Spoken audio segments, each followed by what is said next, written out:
Jean-Bernard, aidez-moi. Comment faire pour la Finlande? Pour la Finlande, c'est simple. Il y a des activités immanquables. Alors, notre invité nous a parlé bien sûr des fameux chiens de traîneau. J'aurais juste quelques petites secondes insister sur cette activité parce qu'elle est vraiment extraordinaire, pas simplement pour les paysages, et c'est ça que je voudrais mettre en avant. Les paysages sont fabuleux, il y a le côté Jack London, on est dans la nature, mais moi ce que j'ai adoré, parce que j'ai pratiqué cette activité sur place, c'est que les chiens, on peut les caresser, on peut leur parler, il y a une interaction très forte avec ces chiens de traîneau, ils ont une forte personnalité, ils ont chacun un petit nom par exemple, alors je sais pas comment Charles fait avec ses 200 ou 280 huskies, moi je les ai trouvés super attachants, ils ont un côté peluche, sorte de grosse doudou là, et c'est vraiment très attachant. Alors je sais que Nathalie, vous avez trouvé que les chiens de traîneau ne sentaient pas très bon. Attends, je vais pas recommencer. Hein. J'ai dit qu'il sentait, il m'a dit non. Alors vous le recommencez pas. J'ai pas ce souvenir-là. Alors la deuxième activité, évidemment l'immanquable, je l'ai pratiquée aussi et j'en garde un souvenir très ému, c'est la motoneige. C'est comme un gros scooter, qu'une chenille à l'arrière, des skis à l'avant. C'est très puissant, c'est maniable, c'est facile à piloter. Il faut juste un petit briefing, une quinzaine de minutes. Ensuite, on enfourche la bécane et à vous les grands espaces, la liberté sur les lacs gelés. Oui, mais alors attention, les lacs gelés, il faut quand même être avec quelqu'un qui s'y connaît parce que parfois la glace est mince. Ouais, et il peut y avoir une petite couche d'eau entre la neige et la glace, ça s'appelle le sludge, et vous pouvez vous embourber. Normalement, c'est dans le désert ou dans la boue qu'on s'embourbe. Mais là, on peut s'enliser sur les lacs. Donc, il faut vraiment y aller avec des guides spécialisés. Alors, c'est sûr, c'est un petit peu moins écolo que les chiens de traîneau, mais ça permet vraiment d'aller dans des endroits, mais alors là, complètement reculés de la Laponie.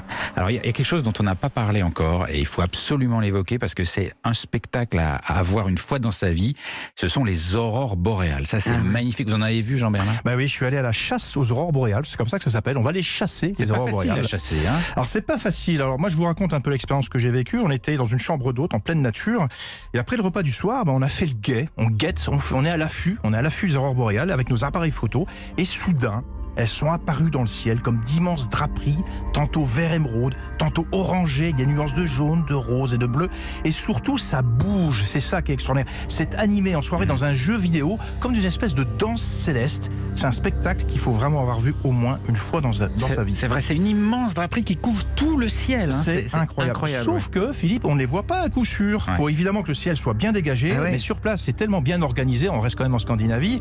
Il y a beaucoup d'applications, de sites internet qui vous permettent de planifier des observations. Vous avez même des petites alertes sur votre téléphone portable par les services météo de Finlande qui vous disent là, ce soir, c'est bon. Ça marche pas très bien. Moi, j'ai pas des souvenirs d'une efficacité redoutable. C'est vrai que ça existe. Hein, moi, j'ai eu de la chance, c'était à peu près parce que bien organisé. Pourquoi il y a une couverture internet là-bas? J'ai l'impression que vous étiez complètement dans le désert. Non, c'est super. Les pays du Nord sont super bien équipés. Même au bout du monde, vous avez du réseau. Et en revanche, quand on attend les aurores boréales, il fait moins 30, moins 40. C'est ça la difficulté. Vous êtes dehors et vous attendez 3 heures. Hein, donc il faut être quand même un peu solide. Alors vous savez quel est le Graal de l'aurore boréale, Philippe? C'est la double aurore boréale. Là, je vous donne vraiment une astuce pour votre prochain voyage. C'est propre à la Finlande. On a vu qu'il y avait énormément de lacs, justement, en Finlande. L'objectif, quand on va à la chasse aux aurores boréales, c'est de se mettre à côté d'un grand lac. Et là, l'aurore boréale dans le ciel se reflète à la surface de l'eau et crée un effet de double aurore. Une dans le ciel, une autre à la surface du lac. Ça, c'est vraiment le nec plus ultra. Je veux voir ça, c'est quand? C'est quelle période? C'est la fin de l'été jusqu'au mois de mars. Bon, là, c'est écoutez, moi je vous laisse. Fin de l'été, c'est-à-dire à partir de septembre, on peut y aller. Ah bon. Alors Nathalie, je pensais aussi à vous parce que je sais que vous aimez bien votre petit confort en voyage quand même. Tout à fait. Alors pour patienter immobile par moins 20 degrés dans l'attente de voir surgir ces aurores boréales, je pense que c'est pas forcément votre truc. J'ai une solution pour vous, c'est de dormir dans un igloo avec toit en verre pour admirer la folle danse de ces voiles lumineux. Et des igloos qui sont posés sur la glace, ils sont évidemment chauffés, les vitres sont chauffées. Un igloo chauffé? Des igloos chauffés. Ça doit fondre? Alors, il y a des glaces, c'est des igloos en verre, des igloos de verre. Ça ressemble à un igloo. Vous êtes allongé dans votre lit et vous voyez le spectacle des aurores boréales confortablement depuis votre lit. Et surtout, si je suis en calsaricanite, là...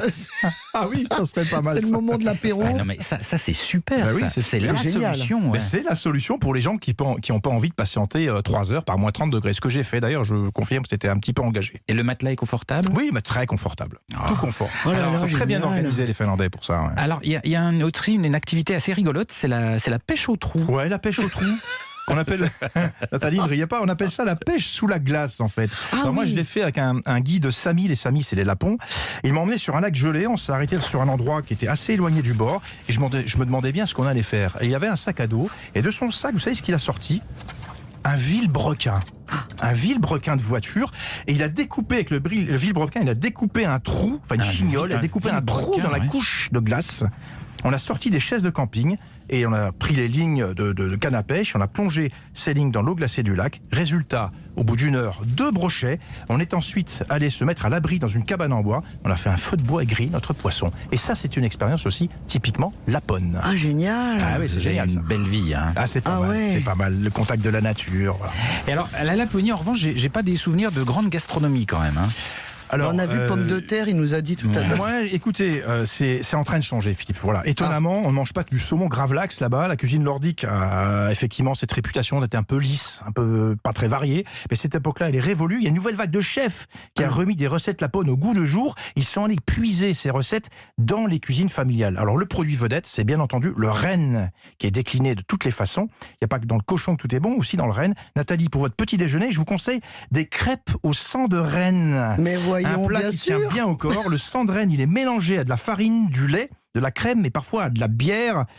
Quant à l'aspect de cette boudin, crêpe, en fait. Ouais, alors voilà, l'aspect de la crêpe, ça ressemble à du boudin, du boudin aplati. Alors c'est pas très ragoûtant, mais ça se propose dans tous les restaurants de Laponie. Et on est obligé d'en prendre ou...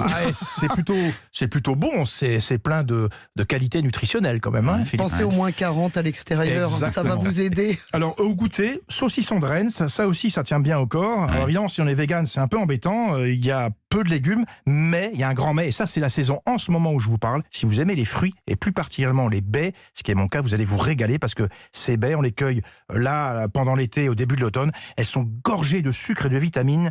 Les myrtilles, les érelles, il nous fait le bruitage. Oh là là. On a le les bruitage, le son. argousses. C'est un vrai délice. Voilà. C'est bien. Et puis alors, après, on se fait un petit sauna. Et après, on fait le sauna, voilà. Je vois que vous pratiquez l'art de vivre à la finlandaise absolument parfaitement, Philippe. Hein. Ah non, mais le sauna, j'adore. Là. Ah, c'est fabuleux. Mais oui, ça. mais parce qu'il a le sisu. Après un bon repas. Il pratique le sisu, le mélange de cran et de détermination, le courage finlandais. Ouais. Et c'est un mot très utilisé là-bas, le sisu. Sisu. Je me demande si on dit pas le sisu d'ailleurs. Enfin, j'ai un petit doute. Attendez, je vais appeler l'office de tourisme finlandais. Mais ils ont un bon esprit, ces Finlandais, quand même.